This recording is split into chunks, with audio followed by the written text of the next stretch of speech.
नमस्कार, स्वागत है आपका RNI न्यूज में। मैं हूं आपके साथ ईशा नेगी। बुलेटिन की शुरुआत करेंगे बीजेपी की बम्पर जीत के साथ। बात बिहार विधानसभा चुनाव की हो या यूपी और अन्य राज्य में हुए उपचुनाव की, बीजेपी ने सभी जगहों पर शानदार प्रदर्शन किया है। खास तौर पर अगर बिहार की बात करें तो 74 सीटें जीतकर बीजेपी दूसरी सबसे बड़ी पार्टी बनी है। वही एनडीए के दूसरे दल जेडीयू के खाते में 43 सीटें आई, जबकि इस चुनाव में एनडीए ने कुल 125 सीटों पर जीत दर्ज की है। जबकि तेजस्वी यादव की आरजेडी 74 सीटों के साथ पहले नंबर की पार्टी रही, लेकिन तेजस्वी की ये मेहनत व्यर्थ गई, क्योंकि बिहार में 125 सीटों के साथ एक बार फिर नीतीश कुमार के नेतृत्व में एनडीए की सरकार बनने जा रही है।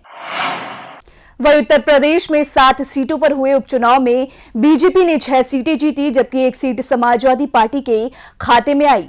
इस तरह से यहां आंकड़े के हिसाब से किसी ने न कुछ खोया है और ना ही पाया।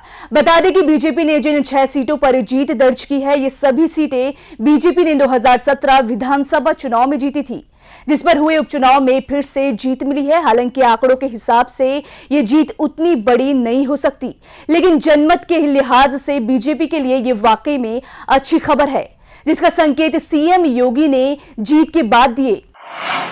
इस उपचुनाव में एक बार फिर से भारतीय जनता पार्टी ने आगामी चुनावों के संकेत भी दिए हैं कि आगामी चुनाव में भारतीय जनता पार्टी इसी प्रकार का बेहतर प्रदर्शन करेगी, और ये चीजें आज इस रूप में हम सबके सामने देखने को मिल रहा है। उपचुनाव में जहां भी लड़े, आपने देखा होगा उनकी चुनाव की जो बढ़त है अपने निकटतम प्रतिद्वंदी से, वह कम से कम 17,000 से ज्यादा है। 17,000 से आगे बढ़ती है और 17,000 से 32,000 तक पहुंचती है। मंगलवार को आए उपचुनाव के नतीजों में बीजेपी ने कानपुर के घाटमपुर सीट, फिरोजाबाद की टुंडला सीट, अमरोहा की नौगावा सधाता सीट, देवरिया सदर सीट, बुलंदशहर सीट और उन्नाव की बांगरमऊ सीट पर जीत का परचम लहराया। जबकि समाजवादी पार्टी ने जौनपुर की मल्हानी सीट पर अपना कब्जा बरकरार रखा। आपको बता दें कि 2022 विधानसभा चुनाव से पहले उपचुनाव को लिटमस टेस्ट माना जा रहा है, और इस टेस्ट में बीजेपी पास हुई है। वहीं सीएम ने साफ किया है कि बीजेपी के लिए उपचुनाव के परिणाम प्रधानमंत्री नरेंद्र मोदी के प्रति जनता का विश्वास है। उन्होंने कहा कि विधानसभा चुनाव और उपचुनाव के रुझानों से एक बार फिर साबित हो गया कि मोदी है तो मुमकिन है। बीजेपी पर देश की जनता को भरोसा है, और इस बात पर जनता ने एक बार फिर से मुहर लगा दी है। यूपी में 7 सीटों पर हुए उपचुनाव में बीजेपी ने उन्नाव बांगरमऊ की सीट पर सबसे बड़ी जीत दर्ज की है। 7 में से 6 सीटों पर भाजपा को जो जीत मिली है, उसमें सबसे बड़ा मार्जिन बांगरमऊ में ही रहा। यहां से पार्टी के श्रीकांत कटियार ने 31,398 वोटों के अंतर से कांग्रेस की आरती वाजपेयी को हराया। इतनी बड़ी जीत तो 2017 के चुनाव में कुलदीप सिंह सेंगर को भी नहीं मिली थी। बता दें कि कुलदीप सिंह सेंगर को 28,327 वोटों की मार्जिन से जीत मिली थी। वहीं उनको जेल जाने के बाद ऐसे कयास लगाए जा रहे थे कि बीजेपी को इसका खामियाजा भुगतना पड़ेगा, लेकिन श्रीकांत कटियार ने सभी समीकरणों को ध्वस्त करते हुए बड़ी जीत दर्ज की। वही अयोध्या में भव्य दीपोत्सव की तैयारी चरम पर है। बता दें कि रामनगरी में दीपोत्सव का ये 4था आयोजन है, जबकि राम मंदिर निर्माण के लिए भूमि पूजन के बाद ये पहला आयोजन है। इसलिए ऐसे कयास लगाए जा रहे हैं कि इस बार अयोध्या अपने सारे रिकॉर्ड तोड़ देगी। इससे पहले दीपोत्सव को लेकर अयोध्या में विस्तृत सुरक्षा व्यवस्था का खाका खींचा जा रहा है। इसमें कार्यक्रम स्थल से लेकर सरयू तट के उस पार तक सुरक्षा के पुख्ता इंतजाम किए जा रहे हैं।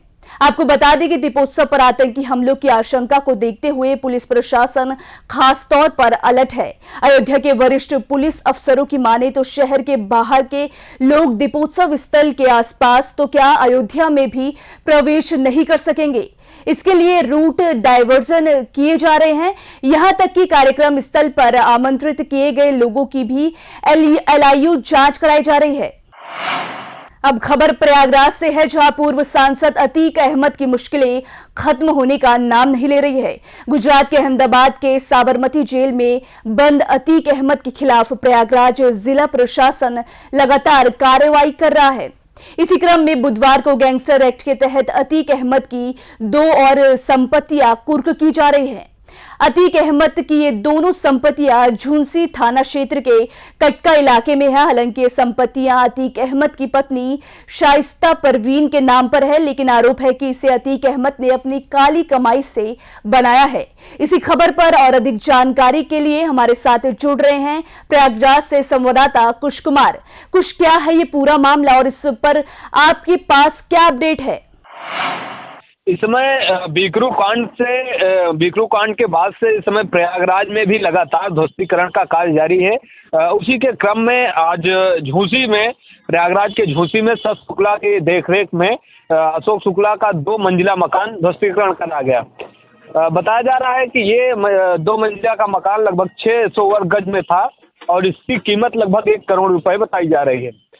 सत शुक्ला जो जोनल अधिकारी हैं पीडीए के, उन्होंने ये बताया कि नक्शा पास न होने के कारण इनका ध्वस्तीकरण कराया जा रहा है और जो जिन इनके ऊपर भी आपराधिक कई मामले दर्ज हैं। जैसा कि अभी पिछले दिनों भी देखा गया, चाहे अतीक अहमद रहे हों, चाहे दिलीप मिश्रा रहे हों, चाहे भदोही के बाहुबली सांसद रहे हों, सारे के सारे जितने भी लोगों का ध्वस्तीकरण कराया गया है, सबका यही बताया गया है पीडीए के द्वारा कि इनका नक्शा पास नहीं, जिसके कारण लगातार ये जारी है क्रम और जारी आगे भी रहेगा। वहीं लखनऊ में मिशन शक्ति के अंतर्गत नारी आत्मरक्षा कानून अधिनियम पर कार्यशाला का आयोजन किया गया। बता दें कि आयोजन वीरंगना अवंतीबाई महिला चिकित्सालय में किया गया। वही कार्यक्रम में मुख्य अतिथि के तौर पर DCP women crime Ruchita Chaudhary ने शिरकत की। मिशन शक्ति क्या है ये इनको बताना है। मिशन शक्ति का तात्पर्य महिलाओं को आत्म सुरक्षा, स्वावलंबन और आत्मसम्मान, 3 मूल उद्देश्यों को लेकर ये चल रहा है। उन्हीं की जानकारी इनको देनी है और उसको कैसे प्राप्त करना है इसके बारे में हम लोग यहाँ डिस्कशन करेंगे। वही आगरा में ऑपरेशन आसरा के तहत कई लोगों की मदद की जा रही है। आपको बता दें कि ऑपरेशन आसरा के तहत आगरा प्रशासन लगातार बेसहारा लोगों और सड़क किनारे खुले में रहने वाली महिलाओं, बच्चियों को सुरक्षित स्थान तक ले जा रहा है। बताया जा रहा है कि ऑपरेशन आसरा में एसपी सिटी रोहन बोत्रे एक अहम भूमिका निभा रहे हैं। वही ग्रेटर नोएडा में पुलिस और बदमाशों के बीच जबरदस्त मुठभेड़ हो गई। थाना नॉलेज पार्क में हुई पुलिस और बदमाशों के बीच मुठभेड़ में एक बदमाश के पैर में गोली लग गई, जिससे बदमाश घायल हो गया और दूसरा बदमाश मौके से फरार हो गया।